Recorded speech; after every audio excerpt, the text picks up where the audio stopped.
Nandito ako ngayon sa dagat ng Little Dubai. Dito lang po yan, banda sa may fortress. Ayan, so, ayan yung barko. Dumudunggo na siya. So, malayo ang barko. Ayan.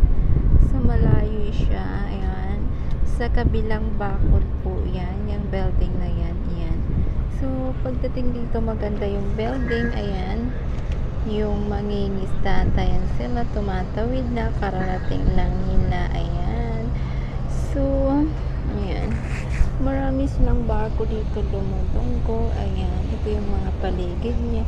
Maganda yung doon sa kabila niya, ayan, yung kabila niyang building, ayan. Kita nyo naman yun, yung isa para siyang design ng barko niya, design ng barko. So, ayan, yung ride. Dumudunggo na siya. Ito yung Little Dubai. Tinatawag nila Little Dubai. So, lagi kami dito nagtatambay every Saturday. So, kasi pag Saturday wala masyadong tao dito. Pero pag Sunday maraming tao dito. So, yan pala yung babaan. Dito pala yung babaan ng mga pasahero ng boats, ayan. So, dito pala sila bumababa. Ayan, mga construction pala sila.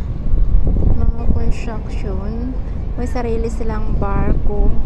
Sila pala yung gumagawa sa ilalim na yung tulay sa dagat. Ayan.